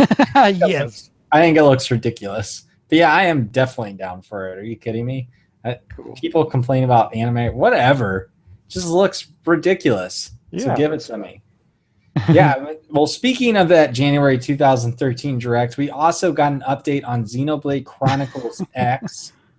That was also revealed then, and it's not going to take 3 years, but it's going to come close here in North America, as it's going to be coming out December 4th. And we also got a new trailer, but this is something we talked about. This game is out in Japan. We expected just a release date. Nintendo didn't spend too much time on it, but it is cool to see that it will by make its 2015 release date. Yes, by the skin of its teeth. Yeah, I think both of you. I think we've gone back and forth on this between predictions from last year, predictions from the beginning of this year, even I think during E3 predictions. Will this game actually come out this year? And there were a lot of release dates revealed during Nintendo's digital event. To Nintendo's credit, that's something that Nintendo's not well known for doing. It's always That's true. And granted, there were a number of games that had nothing stated at all, but this game got its own release date and is in December. So this is one of the big Nintendo titles. And it's remarkably far out from Super Mario Maker. Super Mario Maker comes out in September. And so we have this coming out in December. So does that mean there is a Black Friday specific title coming out? I'm not sure yet. I think I know what it is, and we'll get to it. It might be associated with this 3DS game, and that's Animal Crossing. Happy Home Designer has a release date as well, September 25th. Cards will be sold in sets of 6. And you know what? Another spin-off game for 3DS, but coming out this year. Add to that lineup, which it's really becoming a pretty packed lineup for 3DS. Personally, I want a full Animal Crossing experience, so this doesn't really appeal to me, but I know you're excited about it. I have really mixed emotions about it because I love the interior design decorating element of it, or even the exterior design decorating. We had some friends that we played with from the audience who have done incredible jobs in Animal Crossing on 3DS. New Leaf, so cool. Beautifully manicured and designed towns. We had, for our old podcast, someone made Heartcast shirts for us. That was awesome. Oh my goodness, that's right. It was so cool. Yeah, so I love the design aspects of Animal Crossing. I think it's a great franchise overall, but I have mixed emotions about it. It reminds me of MMOs, where there have been many MMOs that I've wanted to play, but when you're asked to spend $50 or $60 in a game and then spend $15 a month from there on out to pay for the game. I understand games are expensive to develop. They need lots of money, especially if there's going to be ongoing content. But it ends up being really pricey overall. And you have to really love that game to commit to it if you're going to put out that kind of cash for it. And this is kind of the same thing. This is going to be a full retail price game in the world of 3DS, in addition to having up to 100 cards that are going to be packaged in blind sets. You have no idea what you're going to be getting to unlock all the content in the game. It's kind of fun, but it's also a little bit manipulative and crass, and that's just like, I want to like it, but I almost would rather, and this is of course it's not happening. This is me wanting the best of both worlds. I feel like this game should be a free-to-play game, and all the money comes in a traditional microtransaction way where it's just the cards that you purchase. But I don't think that's how this game is set up, unless I may be wrong. I may be proven wrong. So it just ends up like it's going to be really expensive. So as appealing and as fun as it looks, I'm not sure longevity-wise if I really will be checking into it over and over as much as I did with Animal Crossing New Leaf, just because it is a part of Animal Crossing's game design that I love, but it's just a part. It doesn't have all the other activities. Is there enough in there to be like, oh yeah, I want to get into this and I want to buy more cards? I don't know yet. So I'm kind of waiting and seeing. I definitely understand your thoughts there, and I'm kind of, if it's an Animal Crossing game, I want the Animal Crossing experience. I get that they're not going to re-deliver that on 3DS at this point, but yeah, I'm not someone who spends enough time doing that type of stuff with the furniture and designing and the creative side where it's appealing to me. I kind of like more just the interactions with the other residents of my town and kind of messing around and spending time fishing or just the different times of day and everything. And that's probably why I was pretty disappointed with the Animal Crossing Amiibo Festival, which was announced for Wii U this holiday season. And this is the game that I think will be Nintendo's holiday game. But this is a Mario Party style board game set in Animal Crossing. This is not a full-on Wii U version of Animal Crossing, which I just was kind of dumbfounded, to be honest. I am right there with you. And it kind of pains me to think this as somebody who went crazy for Mario Party when it first came out back in the Nintendo 64 days and didn't mind at all when Mario Party 2, Mario Party 3, Mario Party 4, they just kept sequelizing it. But my feeling is, even if Super Smash Brothers included its own little Mario Party mode, I think the idea, this genre, this concept, that ship has sailed. It is not a new hot idea where it's like, and yeah, just like Sega made a version of theirs and Sony did a version with Crash Bandicoot. Yeah, Animal Crossing. No, that was a good 15 years ago. This is not what the masses are crying for. And it's weird. We were expecting, we wanted an Animal Crossing game on Wii U. We wanted to see a game that truly used Amiibo in an even more interesting and integrated way. That is what this is. But darn it, if it just does not ring my bell one bit. Now, the two llama characters or alpacas or whatever the heck they are. I remember when I first saw their designs for New Leaf, and I thought those characters are really cute. And then they're just snots. They're total jerks in the game. They're always obnoxious to work with. But I was looking at that little blue llama dude, and I'm like, I don't want this game at all. But if I had to pick an amiibo out of this, Tom Nook is super annoying too. He has kudos for, in terms of the annoying Animal Crossing characters. He's kind of fun because he's annoying. I might, if I were to get one, I'd get the blue llama dude because I know, oh, he looks cute, but he's just a little jerk. And so is the pink one too. She's even worse. So that's about the only interest I have in this. The game just looks very simplistic and not interesting whatsoever. Just the most mundane, box-like, angular take on an Animal Crossing board game title that you could get. And it uses Amiibo, but yeah. And dude, are Amiibo needed for the game? That was something that I wasn't for sure on. From what I could tell, I haven't gotten additional information on it yet. It seems like you scan in the character that you want to play as, potentially, but I'm not sure how required that is. Because is this another game where it's $60 and you also have to buy Amiibo? There's the surcharge for that on this game that does not seem to come anywhere close to the amount of content of what you'd expect from an Animal Crossing game on a home console. The KK Slider is the Amiibo. I love KK Slider. I have KK Slider's theme on my new 3DS XL. That would be the only Amiibo I'd buy because this game is just, once again, another spin-off game. But yeah, just like, I get it. I think Nintendo realizes with Animal Crossing games, you can't have them come out too close together with each other. But New Leaf was, like you said, 2013. It's been 2+ years. Yeah. But maybe they just think it's going to be a handheld series from here on out or whatever. But kudos to Nintendo because we are getting diversification of Animal Crossing. Animal Crossing is a franchise that's had a lot of repetition, a lot of recycling in it. So much like Donkey Kong during the Wii years, which some people hated those Donkey Kong games, but Nintendo really tried to come up with new takes on Donkey Kong. And we've seen that with Yoshi games as well. Animal Crossing hasn't done that so much until now. Now we have this home designer game, we have this board game. I don't know how great either one of these are going to be, but I'm glad that Nintendo's trying to be creative, to be transformative with its franchises and go more places with it versus just doing that with Mario or Zelda or even Donkey Kong and Yoshi. So and Kirby too. Gosh, everybody except Animal Crossing's gotten this. Well, and F-Zero. Star Fox has even gotten this. So it's good. But maybe we're just not the right target demographic, Evan. Maybe there are legions of Amiibo fans who are like, yes, Amiibo Festival, indeed. I am all on it. But I didn't see that on Twitter. I did not see that anywhere. People are pretty upset about Animal Crossing for Wii U. They expected an Animal Crossing game. This was not the game they expected. But if you're out there listening and this is something that you were like, yep, I'm on board. Let's do this. Send in that feedback. I want to hear it. Let us know. Yeah, man.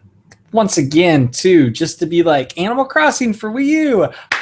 It's a board game. Like, it's just once again those expectations of like, I just like wanted to rub my like. I wish I could have been in one of those meetings because I could have told all of them this will not. And I'm sure there was someone like, you can't do it like this. People are not going to be pleased whatsoever. Like, give some explanation. We also got a little update on Yoshi's Woolly World, which is coming out in just weeks in Europe and I believe Japan as well. And it's coming to North America on October 16th. So we're going to have to wait much longer. A game that doesn't even require that much localization. Come on, it's a Yoshi game. It's a Yarn Yoshi game. You know that all the Nintendos like to slot games in some kind of weird release schedule type thing.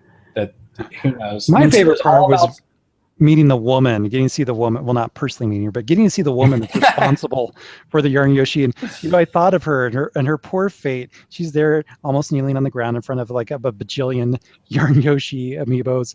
And I was just thinking, wow, I wonder if she has the same fate as the people who are now just making Mario versus Donkey Kong games, or the people that get slotted into making Donkey Kong Country games. Like, oh my gosh, we love your little Yarn Yoshis. We would like you to personally make all of the Yarn Yoshis that we're going to sell, because you do it so well. So do it a bajillion times. We are going to make the money on this. We have found your specialty. You are slotted in there. You are our crochet master for the rest of your life. Oh, I thought she was showing the amount of Yarn Yoshi amiibo that would actually be available and saying, good luck. This is all I'm doing. There will be no more. You thought amiibo were hard to find beforehand. Just wait. And I so want those. The game looks so adorable. I'm really looking forward to it. I'm totally going to try to 100% as many of the levels as I can. I still continue to be enamored with it, and I really want at least one. Okay, let's be responsible, Noah. I want just one Yarn Yoshi. I'm hoping they're not going to be hoovered up or sucked up by the scalpers. And she pointed out how cute the Yarn Poochie is. And I'm like, why can't we have a Yarn Poochie too? I want all the Yarn things. They're just so freaking cute. I'm curious, are you a Yoshi's Island fan? No. But that's what's kind of remarkable about this is because, okay, I got excited about the Yoshi's Island DS, the last one that came out. I think it was on DS, which a lot of people hated. The 3DS. Or the 3DS. There was Yoshi's New Island for 3DS.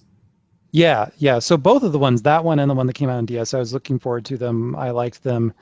But in general, Yoshi's not my favorite character. I don't get all starry-eyed over Yoshi. And I was that way about Kirby too, until Kirby's Epic Yarn. So there have been a couple games that I like, and they took something that I painfully love, Kirby's Epic Yarn, and they put Yoshi in it. They could probably put any franchise that I'm kind of about, and if they do it in Yarn, I'm probably going to like it. So, yeah, but I'm still looking forward to it.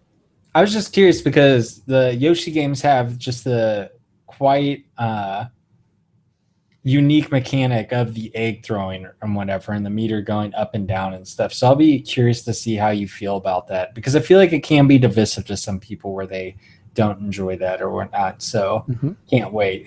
There's a little more depth to it, I guess, than just the jumping and wrangling that was with Kirby's Epic Yarn as well.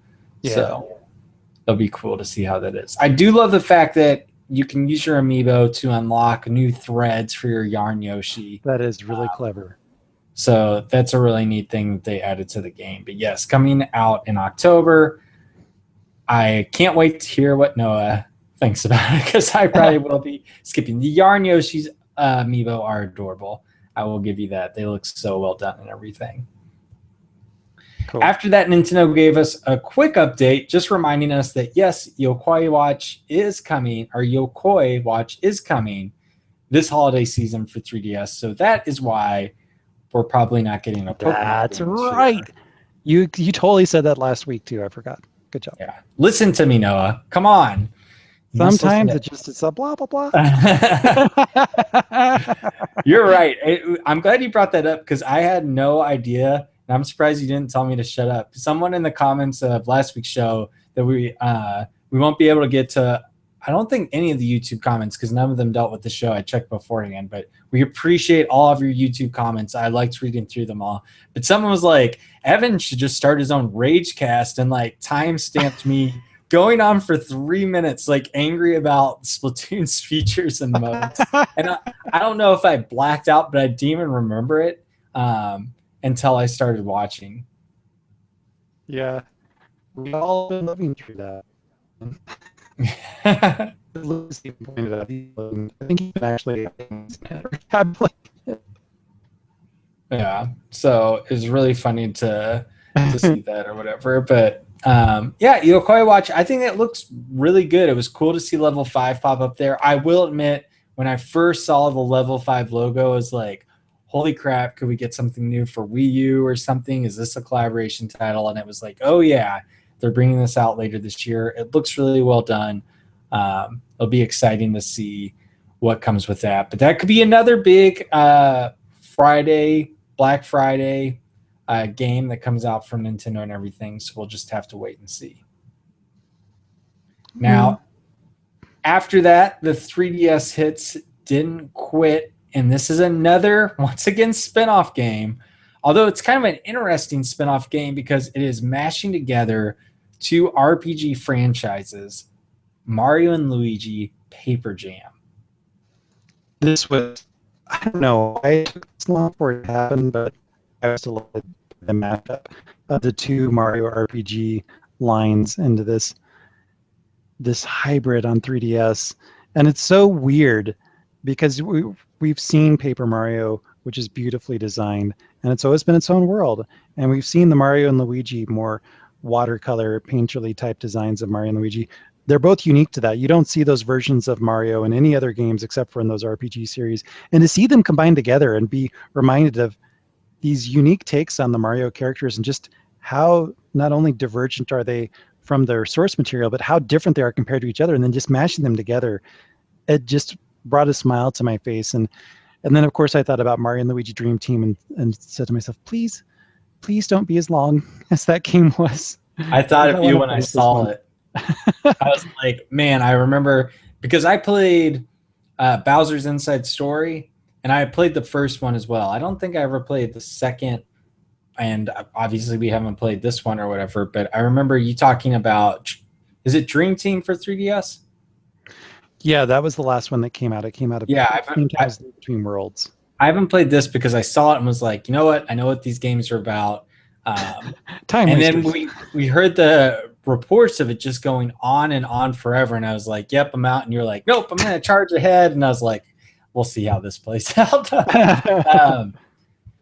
But yeah, it's cool to see that it's being mixed up with Paper Mario. I thought it was an interesting choice because the last Paper Mario was so divisive, and that's such a beloved franchise with Sticker Star. So it's pretty wacky, crazy and stuff. It looks like Alpha Dream, the Mario and Luigi developers, are the ones that are actually handling this instead of Intelligent Systems. And this also ruined my prediction of a Paper Mario for Wii U. Ruined it. Coming to 3DS. Yeah, and that's the most important thing, making sure I'm always right with my predictions. But this seemed like a crowd pleaser, though, no? I feel like a lot of people were excited about it. Yeah, and rightfully so, because even if there have been stumbles in the recent past, they are still a good pedigree of games. And why not take the best of both worlds and mash them together? That's how we get great stuff like Mario Kart and Super Smash Brothers. So we'll see how this one goes. I don't know, but I'm looking forward to it. Yeah, well, jumping back onto Wii U, the next game we got was a world premiere, Mario Tennis Ultra Smash, coming this holiday season, supposedly, for the Wii U. And it looks like Camelot is back again, another tennis game. It looks like a super pretty version of Mario Tennis. It didn't look like it was doing anything too crazy. We didn't hear much about features, and the press release just said local multiplayer, which the 3DS version had online multiplayer, and I loved it. So you would hope with the Wii U, but you never know. And the one big feature is there are mega mushrooms, apparently, where you can become huge versions of Peach and Toad, which is nightmare fuel. So I'm someone who really loves Mario Tennis. I really enjoy those games. It was cool to see. I know it's kind of a weird thing, I guess, to debut at a digital media event. I feel like this is something that would just show up in a regular direct or whatever, because it doesn't have that kind of pizzazz or pop to it that other games would, but it looks sort of pretty. I will say that I don't see it launching this year. I think it will be delayed.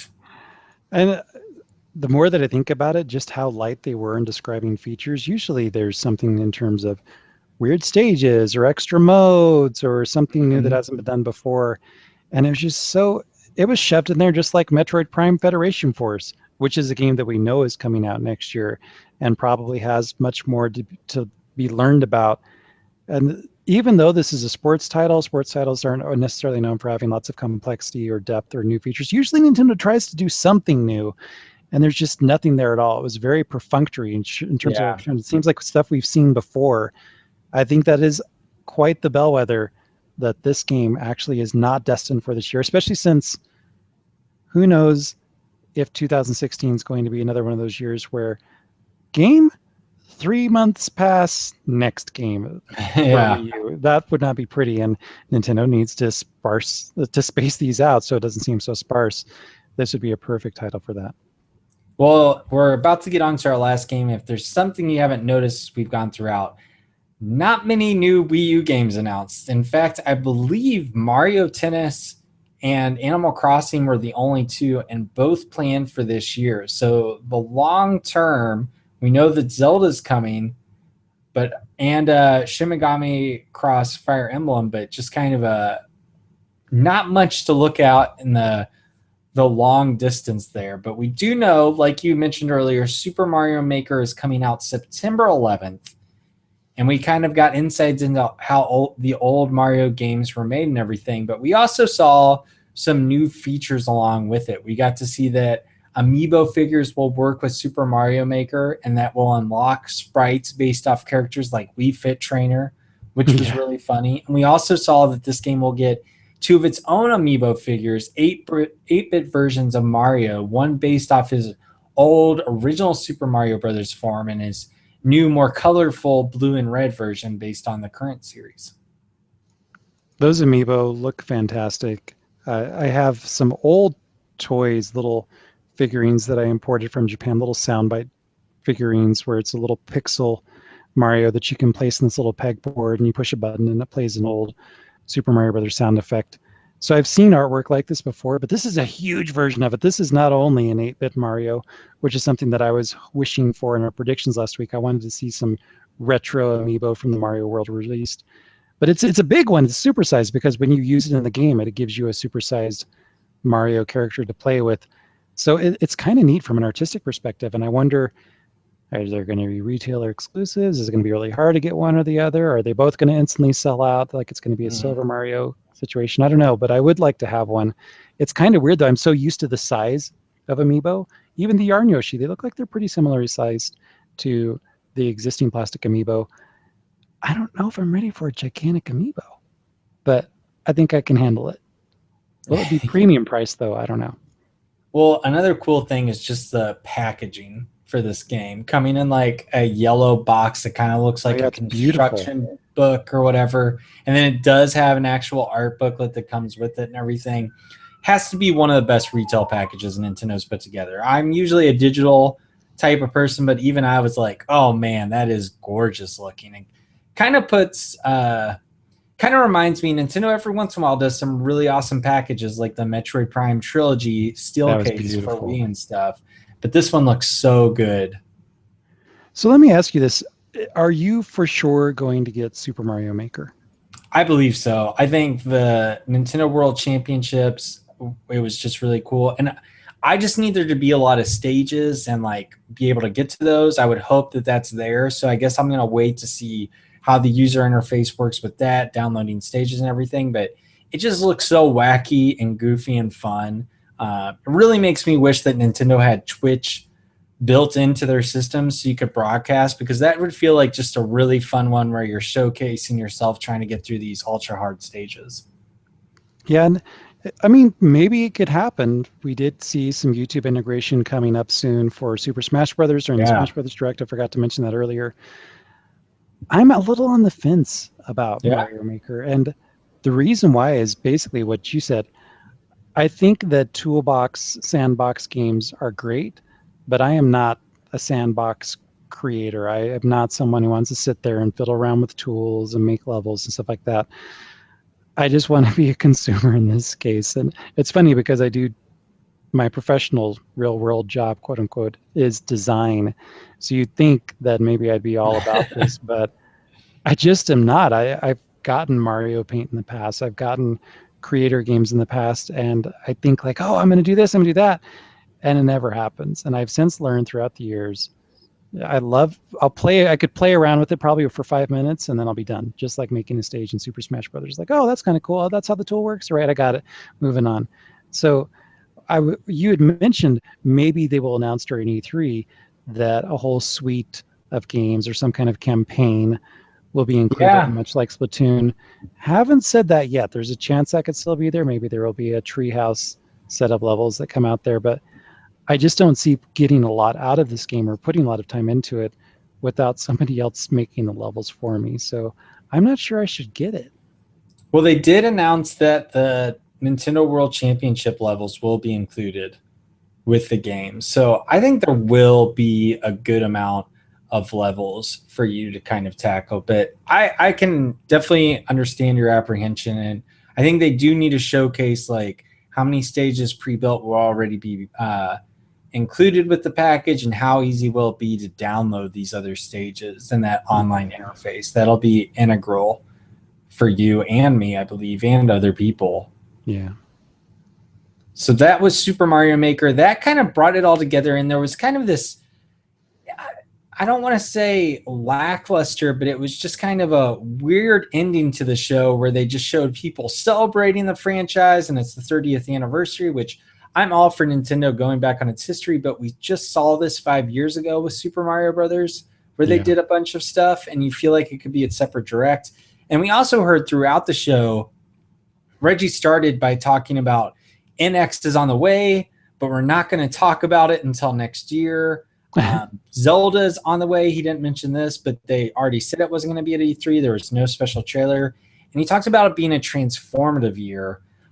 What they showed wasn't so much transformative as it seemed to be a lot of stopgaps. Derivative. Lots of spin-offs, lots of like not full-on series entries because it seemed like they're coming to the NX and everything. Yeah.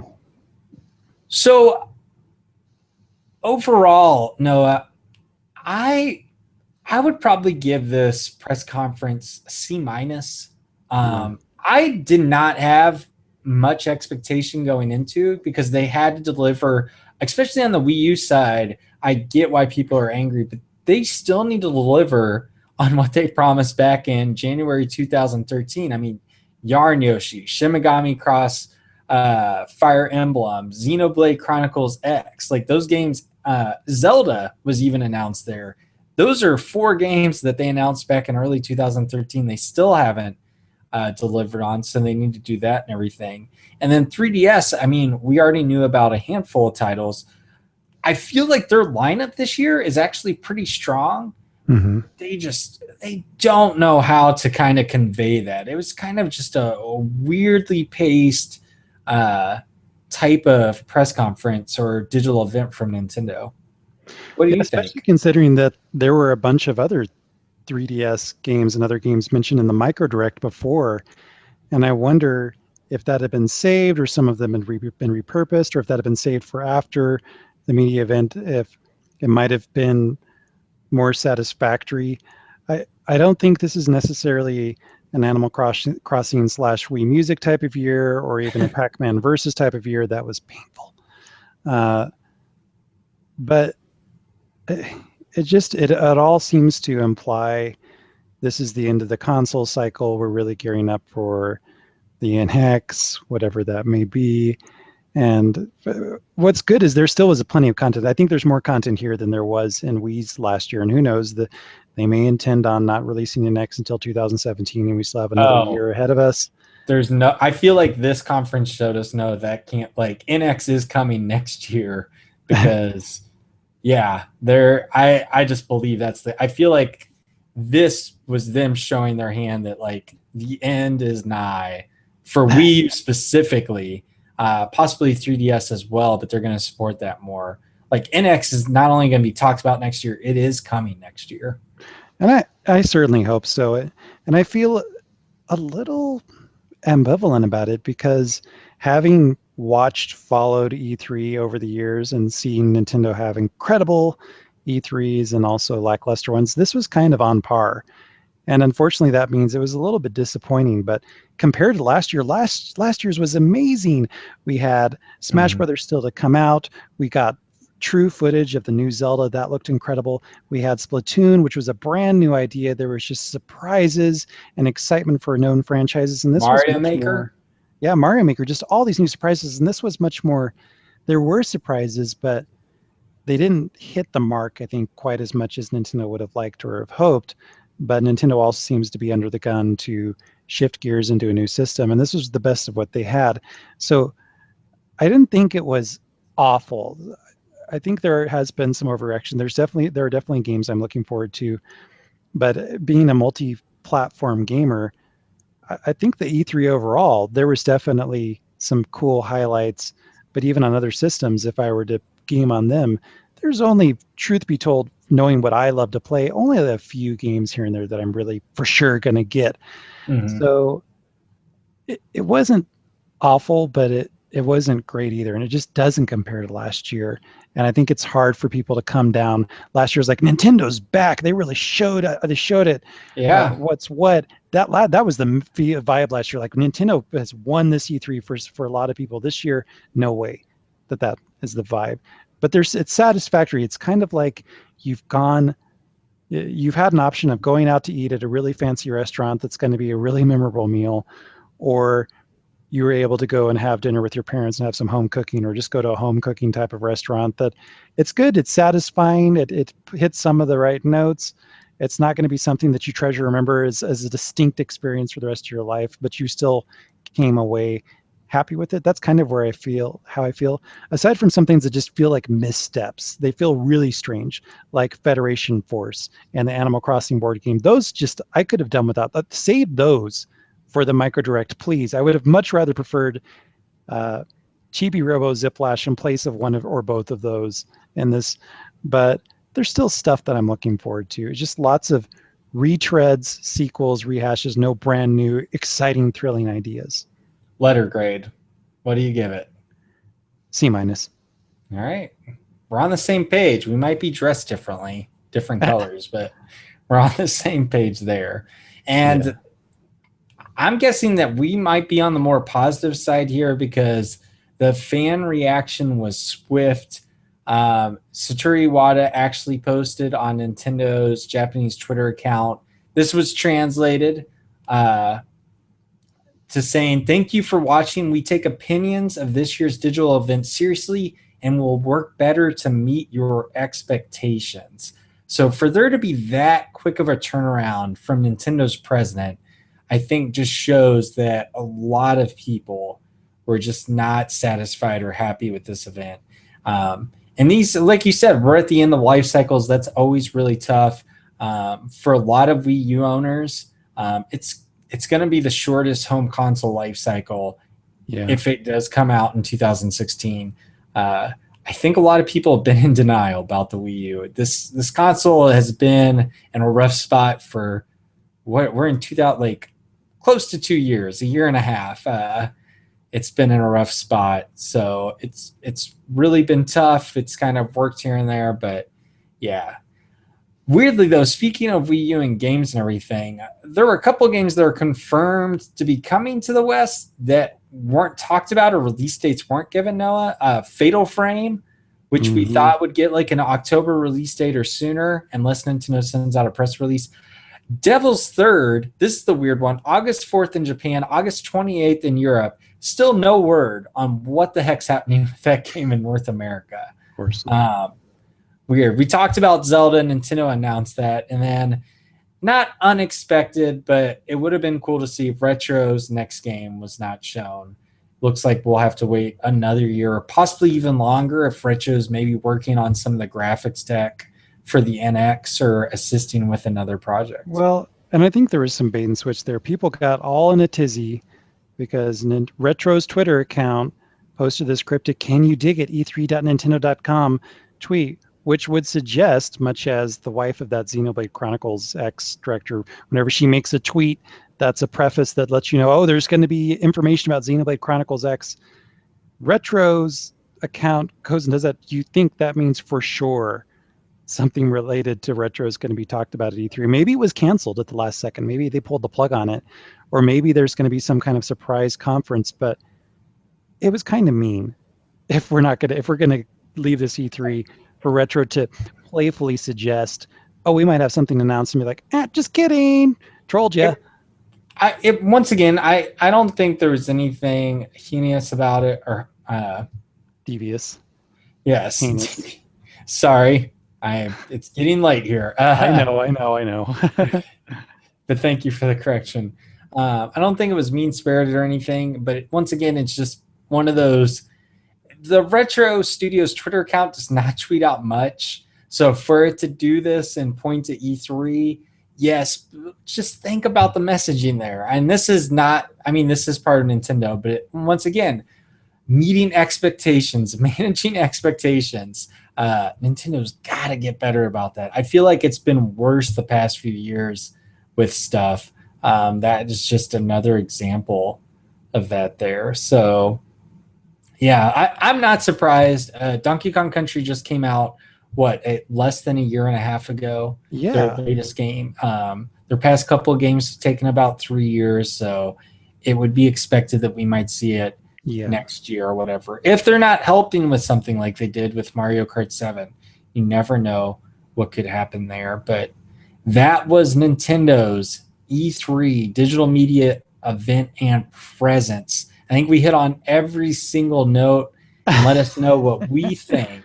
But be sure to let us know what you think. You can always email us at show@nfmagazine.com or leave a comment over on our YouTube, youtube.com/nfmagazine.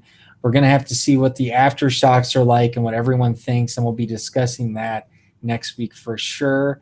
But until then, I'm going to hand it over to Noah. We do have some emails that commented on the E3 media digital event and everything. But once again, we're not going through all the comments from last week because they don't deal with E3. They were giving predictions. We still very much appreciate those. And we also got an email from the lucky winner of the Penguin game who was kind enough to send us a bunch of download codes from the Humble Bundle to give out. We're going to hold on to those until next week. That's something you can look forward to. Yeah. With that, I'm going to hand it over to Noah to go through the few emails that we do have. Thank you very much for those of you who took the time to turn around and crank out an email to us specific to the E3 show. We are happy to include those in here. The first up, it comes from Chris, who wrote, I know there's a lot of people hating on the digital event. We all knew the Wii U was on the back burner. Now we know for sure. My point here is that they've made it clear. I don't have a Wii U, and I love my 3DS. My point here, yes, I want to make sure I didn't misread that. Therefore, for Chris, this digital event is the best one in recent memory for me. I love that this handheld system has a lot of life in it. I'm very excited for the next year with my 3DS. 2 new Zeldas for 3DS. Chris. I think a lot of 3DS owners are pretty pumped. That makes sense. The 3DS got probably its biggest presence in years. No kidding. Last year was totally short-shrifted. The last time that I can remember something noteworthy, and I'm not sure if it was even DS or 3DS, there was a separate handheld media event or whatever. 3DS. Yeah, for 3DS. And it was for games, as Evan rightly pointed out, that we knew about. But I still thought it was kind of cool. It felt like, oh, yeah, the system is worthwhile. And that was when it was new. And this is years on. And some analysts have said, this ship has sailed. The replacement for 3DS needs to come out. But no, we are getting games, Chris, for our 3DSs, and that is excellent. I completely agree. Baron wrote in, I just watched the digital conference for 2015, and I just wanted to see how excited I am. Nintendo did it. They won E3. Well, someone's excited. Yeah. I got to hand it to you, Baron. You are, I think, in the minority from what I've heard, but I don't want to criticize that. I think it's glad. I'm glad that you were very happy with what you saw. And feel free to bring up some counter arguments to anything that we've talked about, or perhaps people in the audience have brought up. We have one more email from Blake, who wrote in, I know most of the E3 news will have been revealed in your next podcast, so I'll leave you with my one hope. This is why I included it, by the way. That we see some sign of life from the Metroid franchise. I'd be happy even with another Metroid pinball game, if that's all we can get. It's been far too long since we've seen Samus in action. I I just have to know, Blake, you're going to have to get back to us and let us know because, yes, we saw Metroid, but we did not see Samus back in action in such an interesting game. So I wonder if he's still excited or not. Can't wait to hear. And I did like Blake's additional feedback. He wrote this after the Smash Brothers incoming DLC direct. He wrote quick impressions on the new Smash content. Love Ryu. He's a great addition to Smash, along with a fantastic stage and nostalgic music. You know, Blake, I also love that they use the old school sound effects. It sounds like you're totally playing 16-bit Street Fighter with Ryu. Anyways, back to Blake's email. It seems like they put quite a bit of thought into translating his moveset from Street Fighter to Smash. I'm glad Lucas is back, but not excited about Roy's return. Here we go. Do we really need another sword-wielding Fire Emblem character? Blake, that's been my reaction. Honestly, I kind of telegraphed that earlier. There are some people who don't like it, and I've rationalized it to this point because we knew pretty much thanks to leaks that Roy was coming for months in advance. Roy's been in the game before. It's not like it's a brand new Fire Emblem character to add to the stable. Fire Emblem, the number of characters, the number of Mario characters, it's almost the same in Smash Brothers, which would make you think, therefore, that Fire Emblem and Mario, they're exactly on the same footing in terms of how popular and well-known they are, but they are not. However, Fire Emblem characters are much more equipped for fighting because they are little fighters.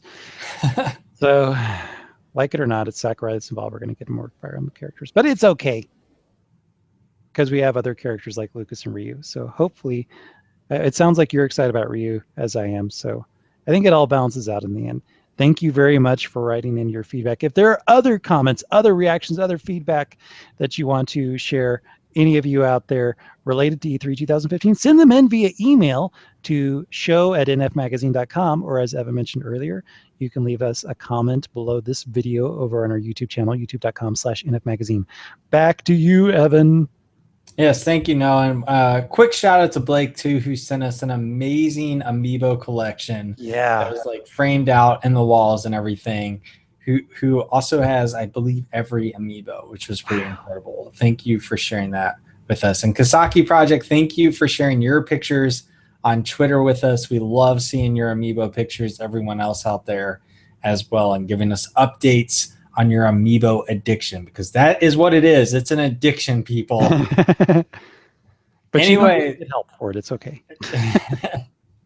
Yes, thank you all for joining us as well. Thank you, Noah, for joining us. Don't forget, you can subscribe to us on YouTube. You can subscribe to us on iTunes. And then you can follow us on Twitter if you don't get enough of us on the show. I am at Evan Campbell. Noah is at This Is Noah. And most importantly, NF Magazine is at Nintendo Force. That about wraps it up for episode 70, the E3 2015 Super Show. It has come and gone already. It's fun. I'm sure we'll continue to go throughout these announcements that were made from Nintendo and everything else. No, thanks so much for going through all of the news and new games with me. It was my pleasure, as always. I love doing this with you, Evan. And thank you also to all of the audience members who make this so wonderful. Yes, it's been a great time. C3 season, people. Enjoy it while it lasts this week, and we'll be back next week. So long. Bye-bye, everybody.